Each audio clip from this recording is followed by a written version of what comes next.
Hello students, welcome back to the journey of economics, and today we're going to start with the new question, that is question number 7. We're going to discuss, which is nothing but the last question of this particular chapter, which is nothing but the national income and the economic welfare. देखो national income और economic welfare के बीच में क्या relation है, ज़रा समझने की कोशिश करते हैं. नेशनल इनकम हमने पढ़ लिया, जीडीपी के कॉन्सेप्ट्स हो चुके हैं, जीएनआई, जीडीपी, जीवीए और बहुत सारी अदर डिटेल्स भी फिर हमने ऑलरेडी डिस्कस कर चुकी हैं. एंड नाउ ग्रीन जीडीपी भी हमने डिस्कस कर लिया. And now will going to move on to what the next session, which is nothing but the next topic, which is nothing but the economic welfare and the national income. देखो, जब हमारे दिमाग में आता है when this term economic welfare और when the term the welfare is coming in our mind, welfare का मतलब क्या होता है? समाज सेवा, किसी तरह का जो बेनिफिट प्रोवाइड करना, किसी तरह का हमने क्या करना है, यहाँ पे कुछ अच्छी चीज़ें करना for the society, that is known as welfare. तो वैसे ही इकोनॉमी में भी क्या होता है? वेलफेयर होता है, इकोनॉमिक वेलफेयर भी होता है. इकोनॉमिक वेलफेयर मतलब कुछ पैसों से मदद कर देना नहीं. इकोनॉमिक वेलफेयर का मतलब होता है यहाँ पे कि नेशनल इनकम जो हमने इनकम जनरेट हुई है कंट्री में, जो अच्छी चीज़ें होंगी, जो पॉजिटिव इम्पैक्ट होगा या पॉजिटिविटी मार्केट में होगी, उसके वजह से जब सोसाइटी की पूरी वेलफेयर, इकोनॉमी वेलफेयर इंप्रूव होगी, पूरा इसका वेलफेयर आपको इकोनॉमी पे, पूरे सोसाइटी में देखने मिलेगा. That situation is known as economic welfare. ज़रा समझने की कोशिश करते हैं डिटेल में से क्या होता क्या है. Pay attention and listen carefully. Simple सी बात है कि जब कंज्यूमर का कंजम्पशन एक्सपेंडिचर बढ़ेगा तो उसकी स्टैंडर्ड ऑफ लिविंग बढ़ेगी, और जब स्टैंडर्ड ऑफ लिविंग बढ़ेगी तब वो क्या होगा? आपका इकोनॉमिक, हम बोल सकते हैं वहाँ पे इकोनॉमिक वेलफेयर हो रहा है. तो रहन सहन, standard of living, expenditure pattern, consumption pattern, अगर ये चीज़ें चेंजेस होती हैं और इनमें इम्प्रूवमेंट होती है, तो वो इम्प्रूवमेंट क्या होता है आपका? That is known as what? That improvement is nothing economic welfare. तो economic welfare is that level of a prosperity and the standard of living of the either an individual और the group of the people. Economic welfare is a prosperity या फिर standard of living है जो क्या होता है? either of the living individual or the group of the people, and it is also defined as the utility gained through the achievement of the material goods and services. कोई भी material goods and services हो जिसे हमने achieve किया है और उसे हमने प्रॉपरली यूटिलाइज किया हुआ है और अपने वांट्स को सेटिस्फाई किया हुआ है. कोई भी गुड्स एंड सर्विसेज हमने परचेज की, वो गुड्स एंड सर्विसेज को यूज़ किया हमने अपने वांट्स को सेटिस्फाई करने के लिए, that is known as what exactly? और सेटिस्फैक्शन और द यूटिलिटी. और conventional measurement of the national income accounting have been traditionally used to measure the economic welfare. पहले हम क्या करते थे? पहले हम नेशनल इनकम को यूज़ करते थे as a traditional measurement of the economic welfare. पहले हमारे पास ना ही स्टैंडर्ड ऑफ लिविंग था, ना ही ह्यूमन डेवलपमेंट इंडेक्स था. ऐसे कॉन्सेप्ट पहले नहीं थे, मेजरमेंट्स हमारे पास नहीं थे, इंडिकेटर्स हमारे पास नहीं थे. हमारे पास सिर्फ था तो नेशनल इनकम. अगर वो पर्सन की इनकम ज़्यादा है तो उसका वेलफेयर भी क्या होगा? ज़्यादा होगा. क्यों? क्योंकि उसकी स्टैंडर्ड ऑफ लिविंग इंप्रूव होगी. He is living the good standard of living, that's why his income is increasing and his income is increasing. Because of that the economic welfare is taking place. तो यहाँ पे there was a direct relationship between the national income and economic welfare. तो हम अभी तक समझते थे क्या कि जैसे ही हमारा नेशनल इनकम बढ़ेगा आपका इकोनॉमिक वेलफेयर भी क्या होगा? बढ़ते जाएगा. इकोनॉमिक वेलफेयर का मतलब होता है कि कस्टमर और कंज्यूमर के स्टैंडर्ड ऑफ लिविंग का इम्प्रूव होना, कस्टमर्स के वांट्स का सेटिस्फाइड होना, customers are achieving the full satisfaction level, that is known as economic welfare. तो यहाँ पे कन्वेंशनल में हम नेशनल इनकम यूज़ करते थे इकोनॉमिक वेलफेयर को मेजर करने के लिए. And this economic welfare depends upon the efforts made by the government to improve the people's quality of life. Efforts made by the government to improve the people's quality of life, this is known as what? Economic welfare. And this is done through the spending on the welfare of the किस पे? जैसे subsidy हो गया, investment in health care, education, infrastructure, rural development. तो government जहाँ पे भी investment करती है, अगर गवर्नमेंट ने कस्टमर और कंज्यूमर्स और सिटीजन्स के स्टैंडर्ड ऑफ लिविंग को इम्प्रूव करने के लिए कोई एक्सपेंडिचर किया हुआ है, that is known as economic welfare. जिससे कस्टमर्स की वांट क्या हो रही है? सेटिस्फाइड हो रही है. तो if the consumers wants are getting satisfied, that situation is known as what? Economic welfare of the nation, economic welfare of the society. तो वहाँ पे अगर जैसे गवर्नमेंट ने एक्सपेंडिचर किया, जैसे सब्सिडी प्रोवाइड किया, हेल्थ में इन्वेस्टमेंट किया हुआ है, एजुकेशन सेक्टर में इन्वेस्टमेंट, इंफ्रास्ट्रक्चर और रूरल डेवलपमेंट हुआ है, तो ये सब सिचुएशन में क्या होता है? दिस इज अ सिचुएशन जहाँ पे गवर्नमेंट ने स्पेंडिंग की है, उसकी वजह से हमारा इकोनॉमी डेवलप हुआ है. Next one is what exactly? Around the 1960s the world began to face the problem of the environmental degradation, global inequality and economic underdevelopment in the many countries, and during this time many economists began to question the importance given by the government and the agencies to the national income accounting for estimation and generation of the economic welfare. तो वो समय पे हमने national income accounting को use करना चालू कर दिया for estimating the economic welfare. क्यों? क्योंकि वो टाइम पे हमने प्रॉब्लम फेस कर रहे थे, जैसे एनवायरमेंटल डिग्रेडेशन हो गया, global inequality, economic under development. तो ये सब चीज़ों से ओवरकम होने के लिए हमने नेशनल इनकम अकाउंटिंग को एज अ बेस बनाया, जिसके बेसिस पे हमने क्या किया, we started improving the standard of living and we started seeing the economic welfare of the nation on the basis of their accountability or the accounting power. Next one क्या है आपका? The next concept is in 1972 the William Nordhaus and the James Tobin introduced their measurement of the economic welfare.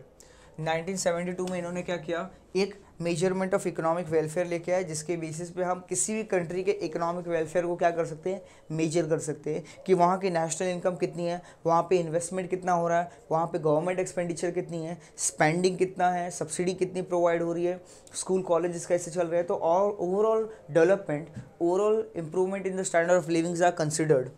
तो यहाँ पे क्या हुआ, it is an alternative to the GDP. देखो measurement of the economic welfare ये GDP की क्या थी, अल्टरनेटिव थी. And MEW, that is measurement of economic welfare, adjusted the national income to include the value of the leisure time and the time of the unpaid works in the economy, hence increasing the welfare value of the GDP. And they also included in the value of the environmental damages. ये सब चीज़ें जो है, leisure time, environmental damage, ये सब के values भी हमने क्या किया, यहाँ से नेशनल इनकम में इंक्लूड करना चालू किया. जैसे हमने जीडीपी वाला कॉन्सेप्ट देखा था ग्रीन जीडीपी में, कि जिसमें क्या होता था कि जीडीपी में से हमने क्या किया, जो एनवायरमेंटल कॉस्ट है उसे हमने वहाँ से माइनस कर दिया, तो हमें मिला ग्रीन जीडीपी. ठीक वैसे ये जो छोटी मोटी चीज़ें जो हमने नहीं कर पाए, ये सब छोटे मोटे बैरली एक्सपेंसेस को जब हम नेशनल इनकम में से सब्ट्रैक्ट करेंगे, तब हमें क्या मिलेगा यहाँ पे, economic welfare. So specifically the relationship between the national income and economic welfare are explained over here. जरा समझने की कोशिश करते हैं कि नेशनल इनकम और इकोनॉमिक वेलफेयर के बीच में क्या रिलेशन है. Now which kind of a relationship is there. तो ज़रा ध्यान देना. The relationship economic welfare increases with the increase in the welfare spending by the government. जितना ज़्यादा गवर्नमेंट एक्सपेंडिचर करेगा, जितना ज़्यादा स्टैंडर्ड ऑफ लिविंग इंप्रूव होगा, उतना ज़्यादा इकोनॉमिक वेलफेयर मार्केट में होगा. This is only the case of economic welfare, national income and government expenditure. जितना ज़्यादा गवर्नमेंट एक्सपेंडिचर उतना ज़्यादा नेशनल इनकम, जितना ज़्यादा नेशनल इनकम उतना ज़्यादा आपका क्या होगा, दैट इज इकोनॉमिक वेलफेयर. वो सिचुएशन आप याद कर सकते हो. तो यहाँ पे provided the spending is distributed in the desired manner and increase in the nation's national income will generally lead to an increase in the capacity of the government to raise the welfare spending and thus economic it will going to increase the economic welfare. But the direct relationship between the national income and economic welfare is subject to the following condition. देखो national income जब increase होगा तो government के पास बहुत ज़्यादा पैसे आएंगे किसमें, स्पेंड करने के लिए, इकोनॉमी के वेलफेयर के लिए. तो जितना ज़्यादा गवर्नमेंट स्पेंडिंग होगा, स्टैंडर्ड ऑफ लिविंग इंक्रीज होगा और इकोनॉमिक वेलफेयर भी बढ़ेगा. तो यहाँ पे जो डायरेक्ट रिलेशनशिप है नेशनल इनकम और इकोनॉमिक वेलफेयर के बीच में, कि नेशनल इनकम के बढ़ने से इकोनॉमिक वेलफेयर क्या होगा, बढ़ेगा. तो ये कुछ conditions, it is subject to the certain conditions. और वो कंडीशंस को ज़रा देखते हैं कि कहाँ पे ये डायरेक्ट रिलेशनशिप हो सकता है. तो सबसे पहली बात, the first thing is nothing but the changes in the size of the national income. Class, changes in the size of a national income. जब नेशनल इनकम का साइज चेंज होगा, उसके हिसाब से आपका इकोनॉमिक वेलफेयर भी क्या होगा, यहाँ पे चेंज होगा. So when the size of the national income increases, people earns more income and consumes more goods and services, and this has a positive impact on the welfare. सबका income बढ़ा, सबने ज़्यादा कंजम्पशन किया, ज़्यादा consumption किया तो ज़्यादा want satisfied हुआ. ज़्यादा वांट सेटिस्फाइड होने से हो सकता है स्टैंडर्ड ऑफ लिविंग भी थोड़ा बहुत इंप्रूव हो गया हो, तो जिसके वजह से वेलफेयर भी क्या होगा, आपका इंप्रूव हुआ होगा. On the other hand, the decrease in the size of the national income will going to be have the opposite effect in the economy. फिर इसके बाद सेकेंड क्या है, what is the second condition, changes in the price level. अगर price level आपका change हो जाए तो इकोनॉमिक वेलफेयर भी क्या होगा, चेंज होगा. National income is a market value of the final goods and services produced. If the value of the national income rises due to the inflation. Class, अगर national income की value आपका increase होती है inflation की वजह से, then it becomes difficult to measure the real changes in the economic welfare.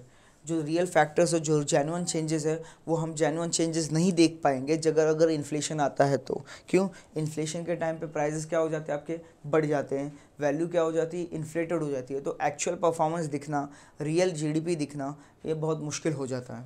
Next one is what your, if the price rises without an increase in the output, economic welfare will going to reduce because of the real और the purchasing power will going to fall.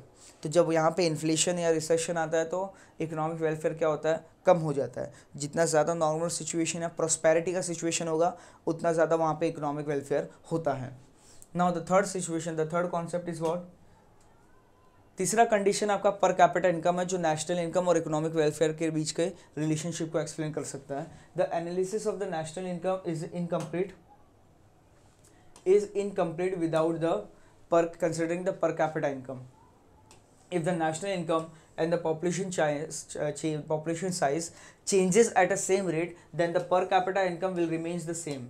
तो जैसे आपका पर capita income change होगा, अगर पर capita income बढ़ता है तो इकोनॉमिक वेलफेयर बढ़ेगा, पर कैपिटा इनकम कम हो रहा है इकोनॉमिक वेलफेयर कम होगा। This is the case and in such a situation they may note that any increase in the welfare spending by the government, thus even the national income has increased, the economic welfare may not going to increase. तो अगर पर capita income का increase नहीं होता है, government expenditure increase नहीं होता है, भले नेशनल इनकम इंक्रीज़ हुआ हो तो भी इकोनॉमिक वेलफेयर यहाँ पे क्या होगा, कम हो जाएगा। प्रोवाइडेड पर कैपिटा इनकम यहाँ पे इंक्रीज़ होना चाहिए, गवर्नमेंट एक्सपेंडिचर पर हेड क्या होना चाहिए, यहाँ पे इंक्रीज़ होना चाहिए। Now next one is nothing but expenditure pattern. कभी कभी एक्सपेंडिचर पैटर्न आपका डिसाइड करता है कि इकोनॉमिक वेलफेयर कितना होगा, how much will be the economic welfare. तो ज़रा समझना, with an increase in the national income if the people spends their rising income to acquire the necessities, if people spends their rising income to acquire the necessity like food, essentials, housing, education and transportation services, then the economic welfare will going to increase. अगर income का use हो रहा है basic necessity को satisfied करने के लिए, दूसरों के बेसिक नेसेसिटीज़ को भी सेटिस्फाइड करने के लिए, देन इकोनॉमिक वेलफेयर यहाँ पे इंक्रीज़ हो रहा है। If the increase in the income is use to spend the luxurious good में, तो वहाँ पे इकोनॉमिक वेलफेयर इंक्रीज नहीं हो रहा है and it will going to have the negative effect. So सीधी सी बात है, अगर हमारे बेसिक वांट सेटिस्फाइड हो रहे हैं हमारे इनकम से, मतलब इकोनॉमिक वेलफेयर हो रहा है। वेलफेयर का मतलब भी क्या होता है, सम काइंड ऑफ अ सेवा, some kind of a benefit which we are providing to the poor people, to a poor person. Basically luxuries तो हम अफोर्ड कर सकते हैं, लेकिन अगर हमने दूसरों को food, clothing, shelter, education, health care से थोड़ा कंट्रीब्यूशन, थोड़ा हेल्प कर दिया तो उनका भी वेलफेयर हो जाएगा economically, because they will be going to have the basic necessity and basic necessity will going to help them to overcome from the poverty line, और it will going to help them to think about something new, और they'll also going to take, they might will going to take the efforts to perform their own activities and they'll going to earn the income. तो इससे क्या होता है, बहुत सारे possibilities आ जाते हैं if we are performing this kind of, if we are changing our expenditure pattern. Expenditure pattern के साथ और क्या होता है जो इकोनॉमिक वेलफेयर को आपके अफेक्ट कर सकता है, तो वो है आपका प्रोडक्शन पैटर्न। देखो प्रोडक्शन पैटर्न कैसे अफेक्ट करेगा, an increase in the national income should be analyzed by the examining the production pattern. If the national income has increased due to the increase in the defense production, defence production के increase होने से national income आपका production increase हुआ है, और the production of the luxury goods as compare to the production of the essential goods and services, then the economic welfare will be the negatively affected.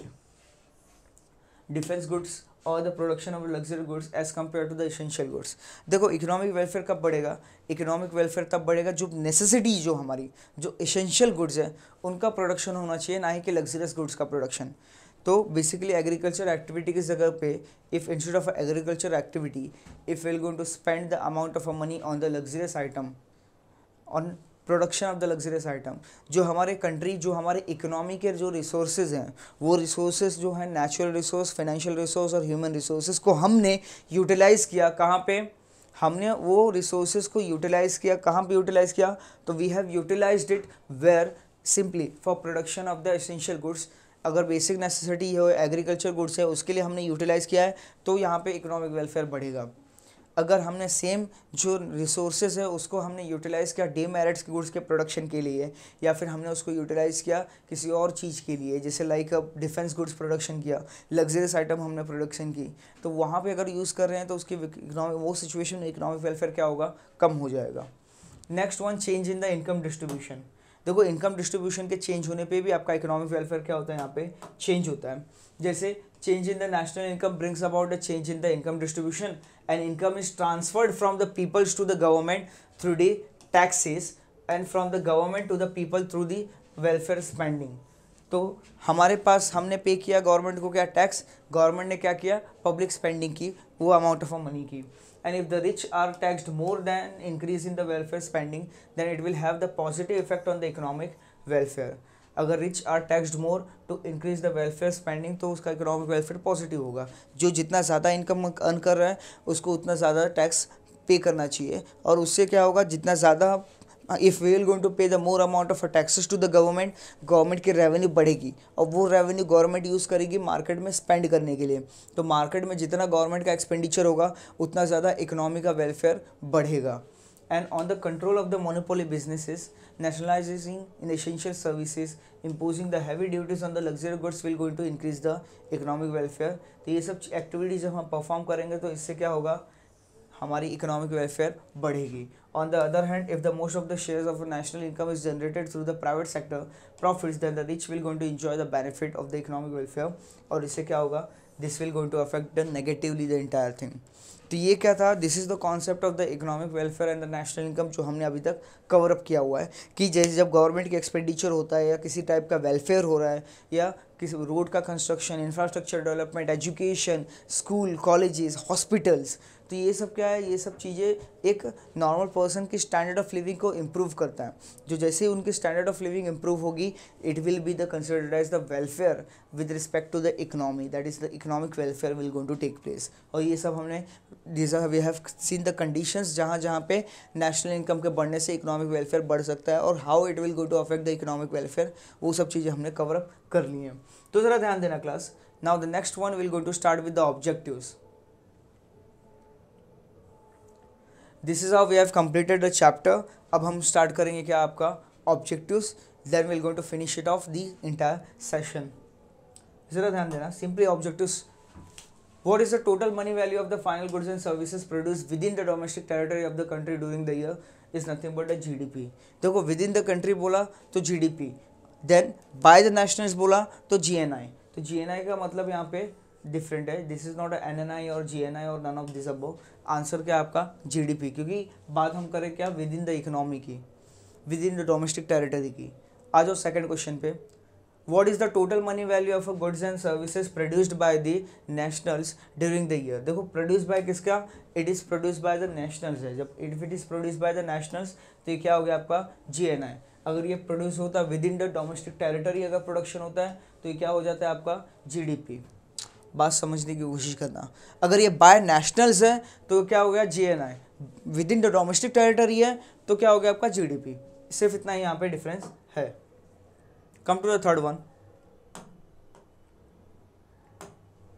Now, which of the following measures the real growth of the economy?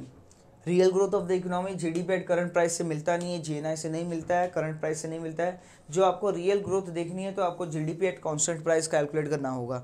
ना what is a GDP at constant price, कि constant price का मतलब होता है जिस year से हम अपना परफॉर्मेंस को कंपेयर करने वाले हैं वो ईयर के प्राइजेस को हमने यहाँ पे क्या करना है, कंसिडर करना है। सिर्फ क्वांटिटीज़ हमें करंट क्वांटिटीज़ यहाँ पे लेके हमने चेंज करनी है। So that is GDP at a constant price. हम जब कैलकुलेट करते हैं then we are getting the real GDP। Next one, question number 4, which of the following is the sum of the income actually received by the people in the country. It is nothing but the per capita income. It is sum of all the income actually received by the people in the country. Next one, GNI।